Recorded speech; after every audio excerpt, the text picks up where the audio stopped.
Bonsoir et bienvenue pour notre émission Les Échos des terrains du média La Minute Foot. Et ce soir, j'ai deux super invités et je vais commencer par Joris. Salut Joris et bienvenue parmi nous. Bonjour messieurs, merci de m'accueillir.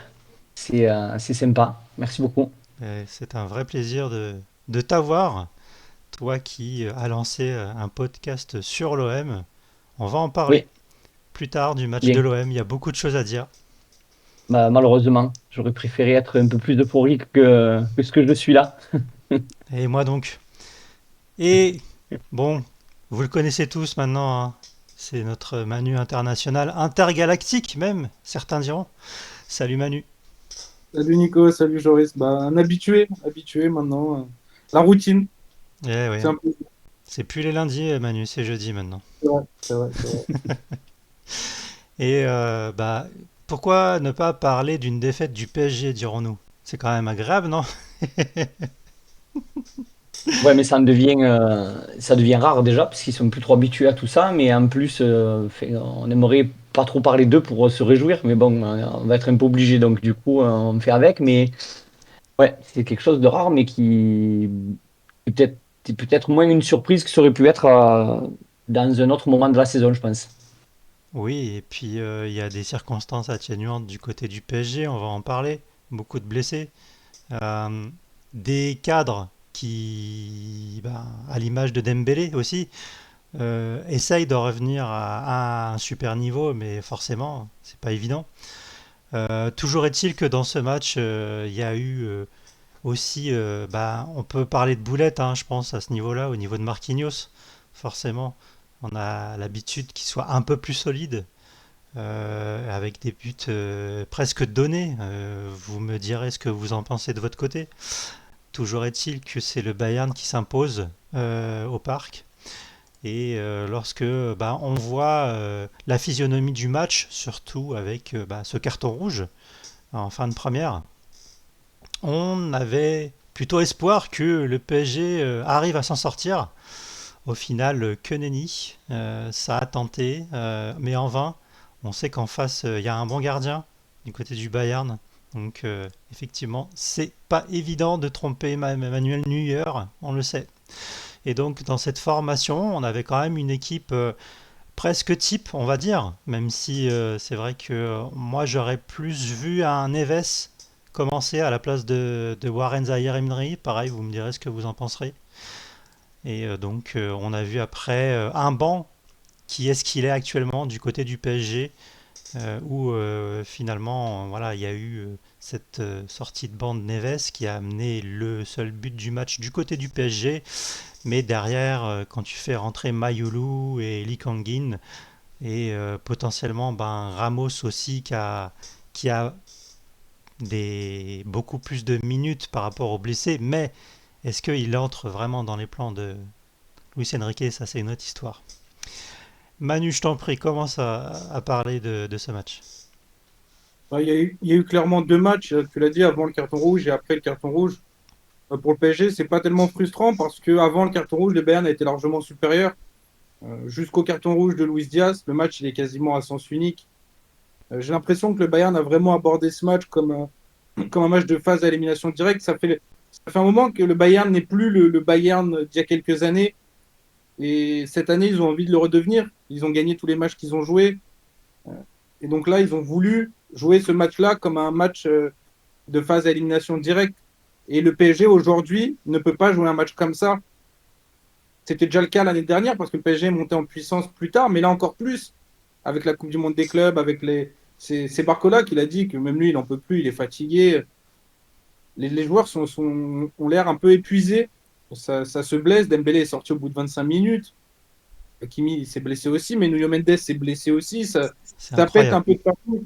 Ça pète un peu de partout et physiquement, ils sont au bout du rouleau. Donc aujourd'hui, ils ne peuvent pas jouer un match que le Bayern a joué. Mais maintenant, ça reste un match de groupe. Et moi, j'ai trouvé que le Bayern a voulu montrer les muscles un petit peu en disant voilà, c'est nous les patrons. Mais oui, mais c'est qu'un match de phase de groupe. Alors, la victoire, elle ne se discute pas parce que le Bayern a été supérieur. Et au final, sans le carton rouge, le Bayern gagne ce match et ils l'ont gagné même avec le carton rouge parce que Même comme ça, le PSG n'a pas réussi à remonter les deux buts, ce qu'ils auraient fait l'année dernière ou en étant en meilleure forme.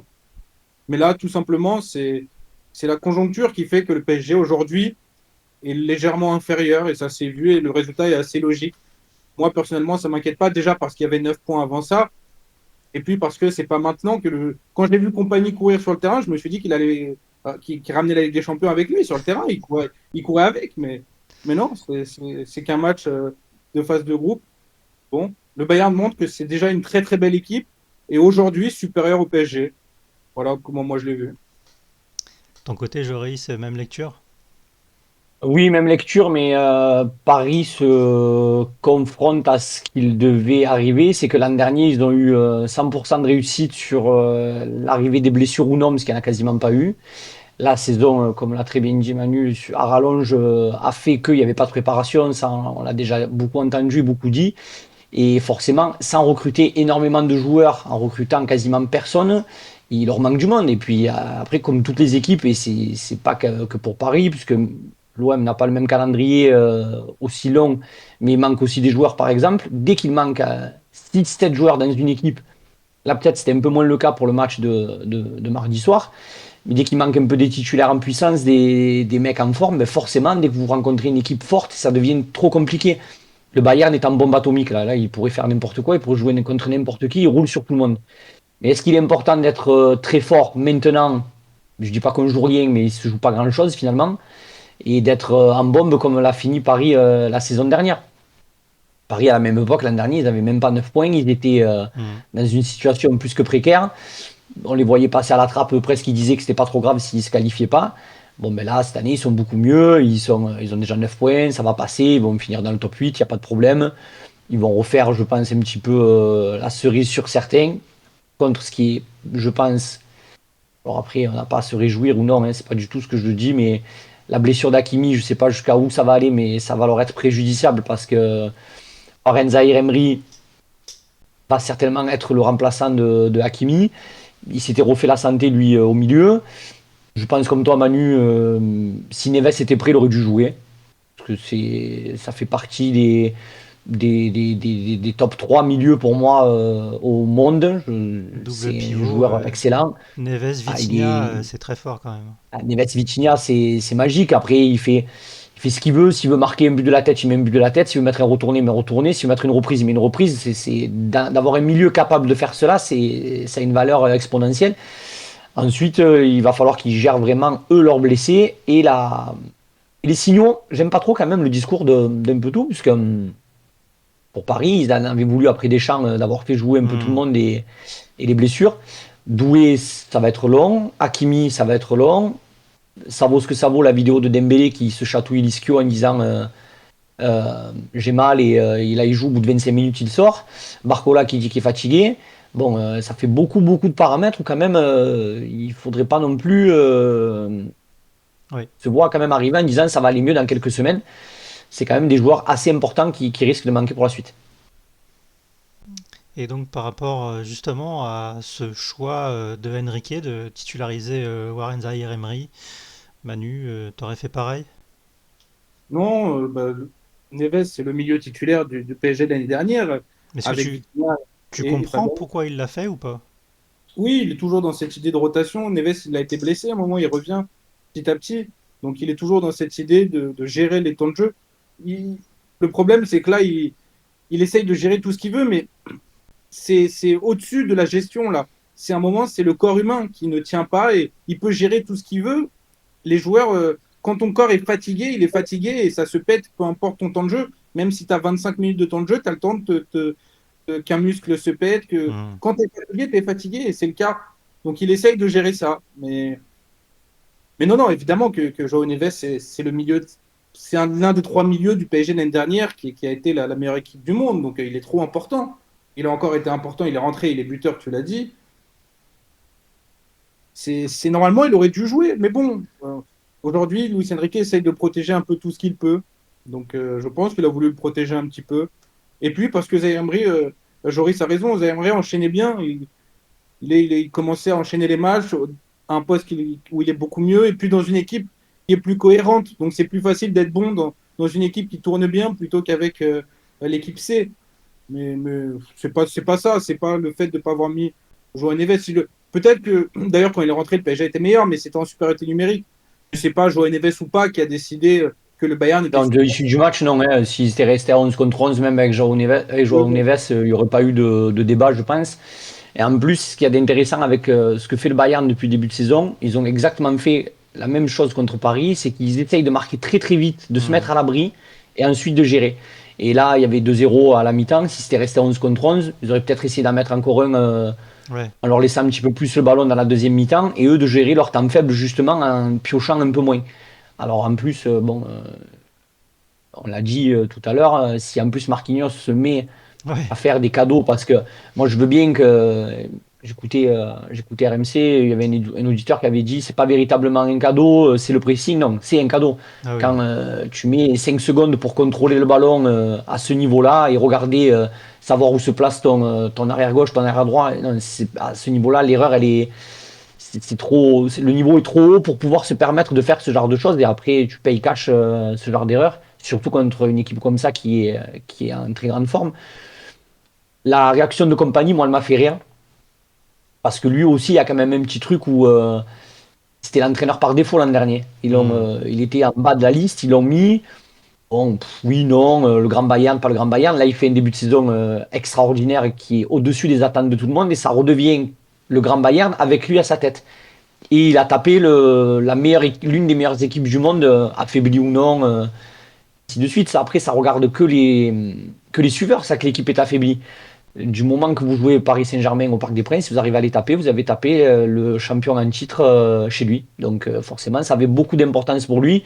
Et je pense que c'est un petit peu de rancœur personnel aussi vis-à-vis de lui, parce qu'il n'a pas encore la carte de l'entraîneur, euh, enfin, pas dire très bon, mais on a gardé l'étiquette d'un entraîneur par défaut, je pense, pour lui. ouais. Je ne suis pas persuadé que ce soit mérité, mais après, l'avenir dira, hein, si cette année, à la fin, là, c'est encore long, s'il finit champion d'Allemagne avec 25 points d'avance et qu'il gagne la Ligue des Champions, il faudra le mettre dans la catégorie des bons entraîneurs pour le coup.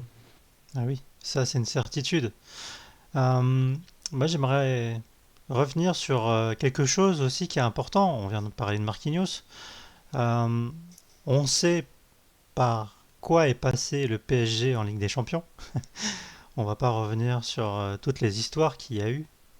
Euh, on a vu aussi la saison dernière cette volonté de Marquinhos d'arriver à l'avoir, cette Ligue des Champions, et toute la concentration et toute la rage qu'il dégageait en fait la saison dernière, le fait de l'avoir gagné. Est-ce qu'au final, Marquinhos, bah, il joue un peu, pas en dilettante, mais avec moins de pression, moins de concentration.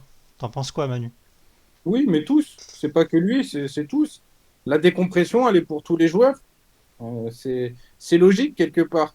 Et puis même si tu n'avais pas cette décompression mentale, tu as tout simplement eu une décompression physique, comme, Hmm, comme on le disait. Et c'est pas lui les fautifs sur le deuxième but, il donne totalement le deuxième but, mais le PSG a déjà rattrapé des erreurs individuelles. Donnarumma s'était déjà troué, il y avait des joueurs qui s'étaient déjà troués.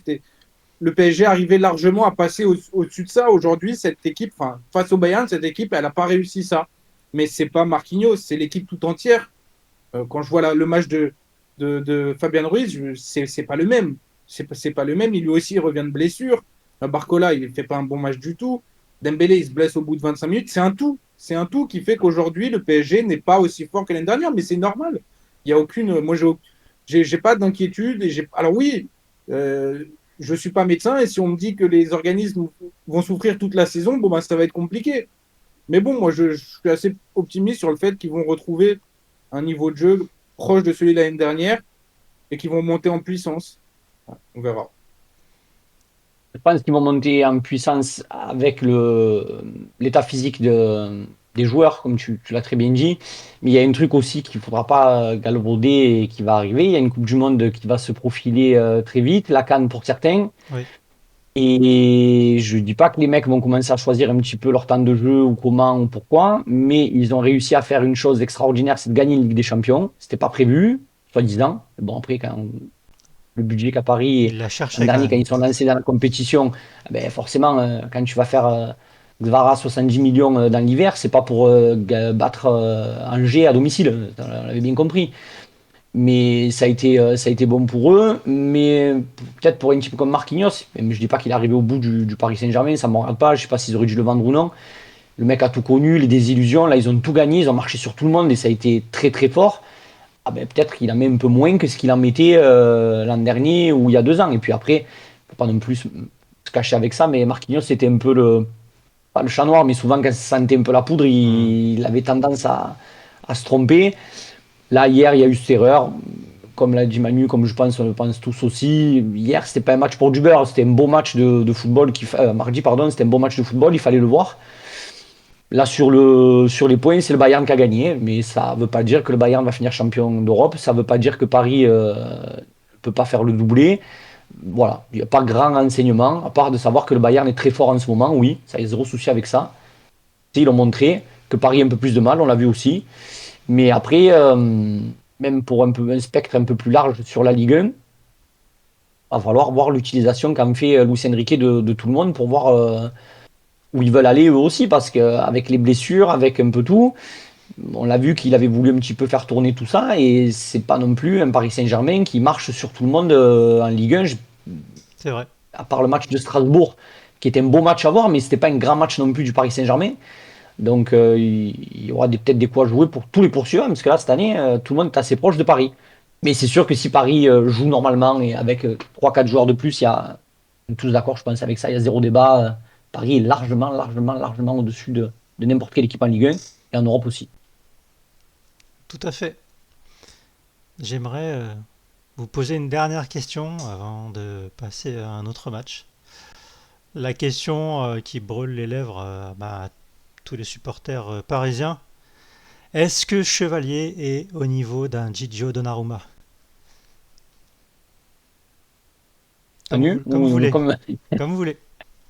lequel de Didio? Celui qui a fait 7 mois à peu près et qui était on fire fin de saison, Ouais, ou celui-là. celui justement de la fin? Parce que là, d'un coup, on a, enfin, meilleur gardien du monde et tout. Enfin, j'ai beaucoup de mal avec les distinctions individuelles qui se font sur l'instant en vrai. Parce que sur la saison l'an dernier, comme toute l'équipe en vrai, Donnarumma a mis du temps à être très bon. Et ensuite, il a été décisif dans les grands matchs et c'est là où ça compte en vrai. Donc ça va compter à partir de mars. Donc pour tout le monde, si les équipes sont encore qualifiées.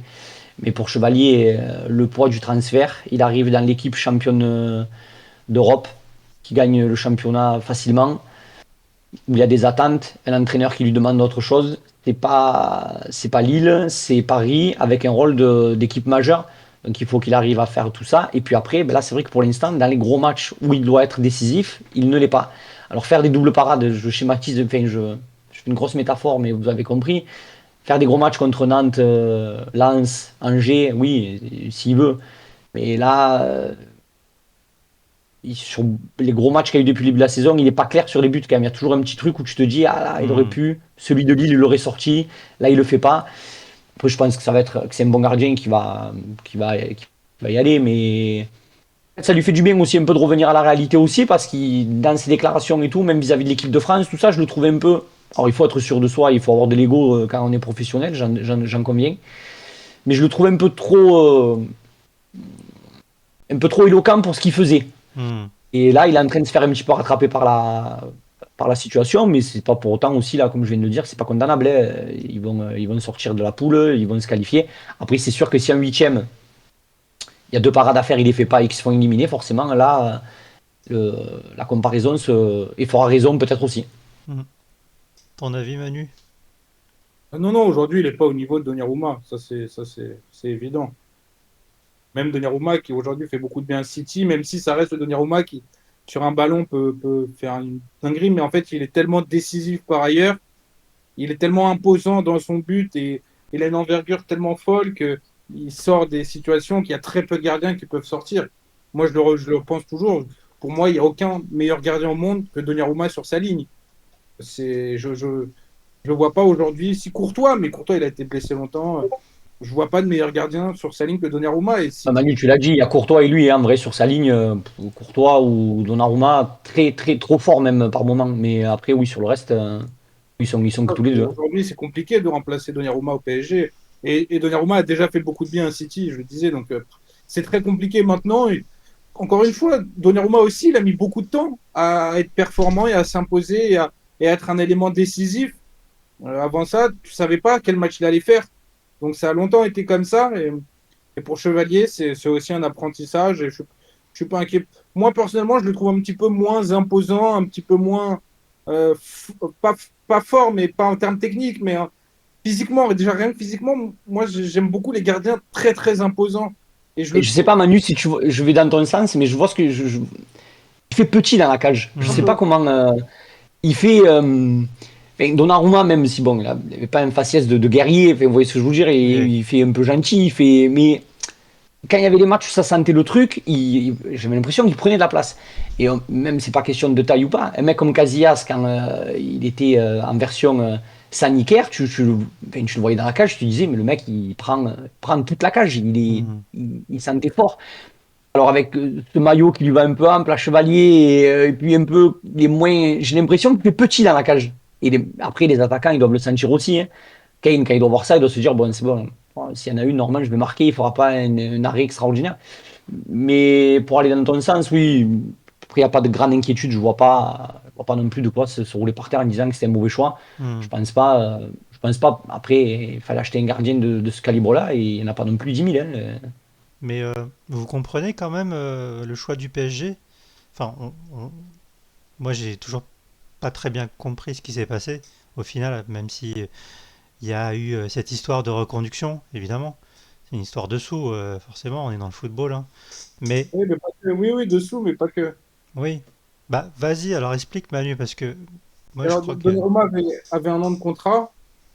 Et Donnarumma, et comme il s'est imposé déjà comme un élément ultra décisif en Ligue des Champions, il a demandé beaucoup de sous. Mais les sous au PSG, c'est pas un problème. Si le PSG veut les donner, il les donne. Ça a été une question parce qu'ils essayent de garder une grille salariale qui est plutôt cohérente maintenant par rapport à un moment où les joueurs venaient, ils demandaient le salaire qu'ils voulaient. Aujourd'hui, il y a une certaine hiérarchie. Donc, il y avait cette question-là, mais tu pouvais donner ce qu'il demandait à Donnarumma. C'était pas, il demandait dans les meilleurs salaires du club, ce qui était assez logique pour moi. L'autre problème, c'est la personnalité des joueurs. Et quand tu as un gardien comme Donnarumma qui prend beaucoup de place parce qu'il est imposant physiquement, mais il est aussi imposant par sa personnalité. C'est pas un gardien que tu vas modeler avec un jeu au pied. C'est pas un gardien que tu vas forcément transformer. Et Luis Enrique, il l'a souvent dit, c'est lui le chef et il n'y a que lui. Et ce feeling, il n'est jamais passé. Quand Luis Enrique est arrivé au PSG, il a voulu changer Donnarumma. Euh, il a fallu que Donnarumma bataille, que le PSG insiste un petit peu pour garder Donnarumma et qu'il atteigne ce niveau-là. Et ça n'a jamais été le grand amour. Et donc, il y a eu, quand Luis Enrique a eu cette opportunité de se dire, bah tiens, là, ça bloque un petit peu, il a demandé à changer. Hmm, Parce qu'en plus, quand même, il lui a mis Safronov dans les pattes. oui, Puis ils sont allés chercher un gardien à 20 millions, ils l'ont mis là, même pas une titulaire en puissance. Puis par moment, on va le mettre un peu. Puis non, ça n'a jamais été très très clair en vrai. La relation, même avec Luis Enrique, je pense pas qu'ils partent en vacances ensemble après-demain. Ah non, c'est clairement un choix de Luis Enrique. Ah, donc après, Luis Enrique, on l'a compris, il veut être le patron de tout, la star de l'équipe, même s'ils ont fait que dire qu'il n'y avait pas de star vraiment dans l'équipe, c'est le groupe. La star de l'équipe, c'est Luis Enrique. Moi, je le porte pas spécialement dans mon cœur, parce qu'en plus, il entraîne que des clubs que j'aime pas trop, donc j'ai du mal du coup à le. Vous aurez compris que de mon autre côté espagnol, je suis plus madrilène que barcelonais.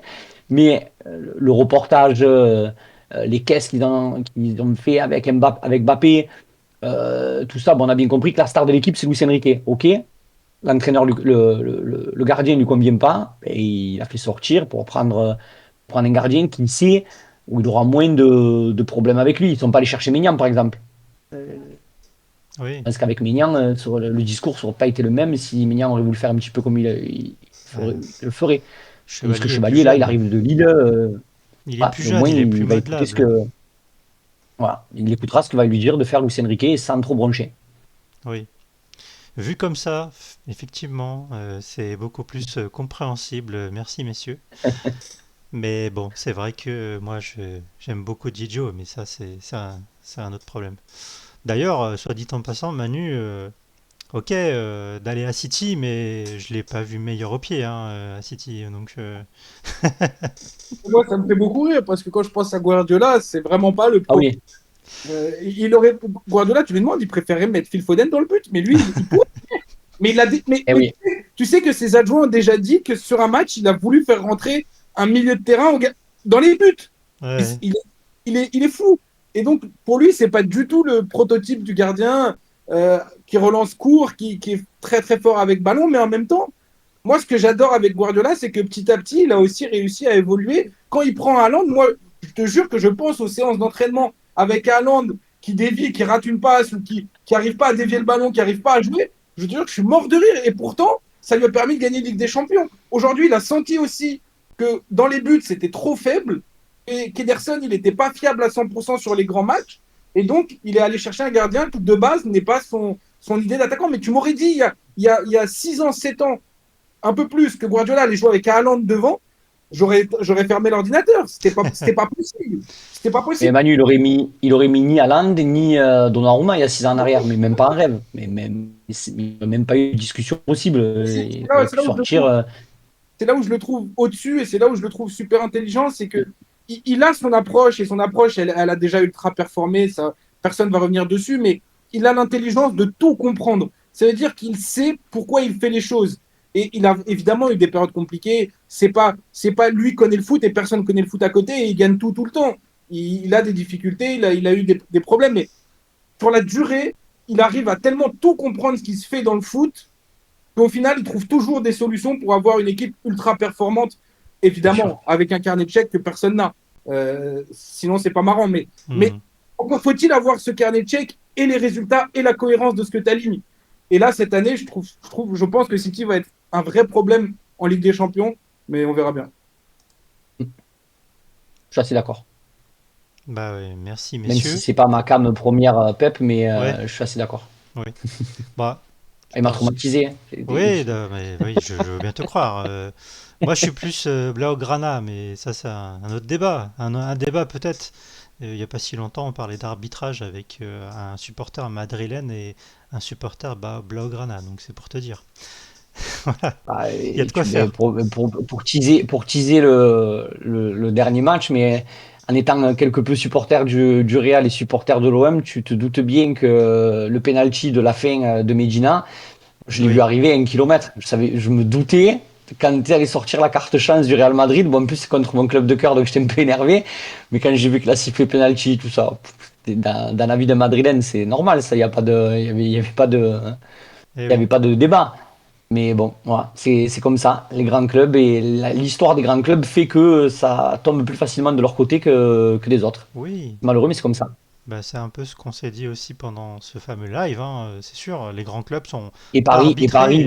Oui, sans être vraiment pas pour eux non plus, mais le jour de la remontada, c'est ce qui s'est passé.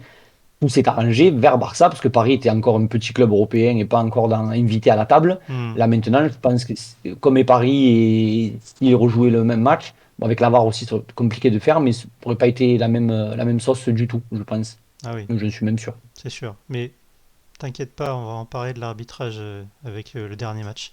Je te confirme.